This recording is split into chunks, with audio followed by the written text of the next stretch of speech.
You're watching CN 100 Sports on Demand.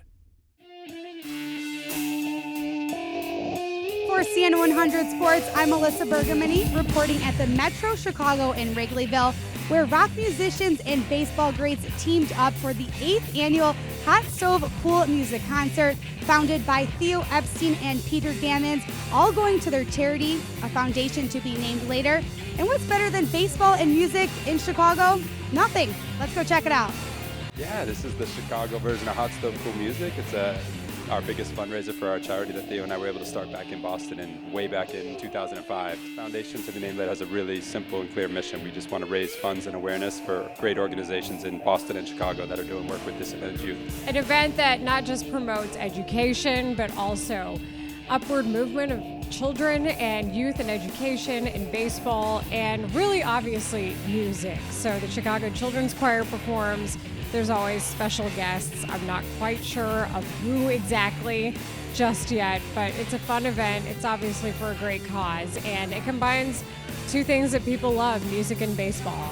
The foundation to be named later. It still has not yet been named, but that kind of stuck. One year, it was after the Red Sox won their first World Series in 2004. We were sitting around spring training, and I had been bugging Theo about starting a charity.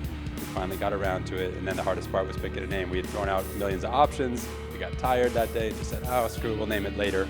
Thus, foundation to be named later. So when Theo made the move from Boston to Chicago, we were thrilled to bring the charitable work along with him.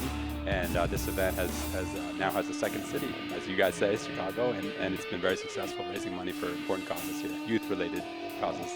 Now, you cover all of Chicago's professional teams. How nice is it for you and for the organization to come out here and do something a little bit different that's off the field, off the court, all of that?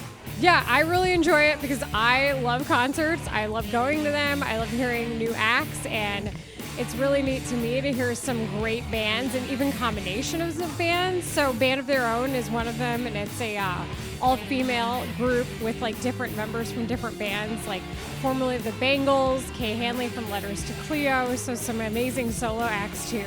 So it's really fun to see everybody combine for baseball and for education, and then also see some amazing musicians at the same time. I think the vibe is different in each city. I mean, there are similarities though. Like we do the Boston one at a rock club that's like right around Fenway Park. Here, the Metro, the incredible venue, right, 100 yards from Wrigley Field. I think the musicians are different, and we tapped in some of the great Chicago acts. We got Smashing Pumpkins and Boy Dog Pondering and others. Eddie Vedder came out one year. That was amazing. So it definitely has a Chicago flavor here. View this Xfinity program in its entirety. Check the CN 100 schedule for a list of airtimes, or view this program anytime on demand by selecting Get Local and choosing CN 100. For Xfinity X1 customers, scroll over to Xfinity Services and select Get Local, or simply say Get Local into your voice remote.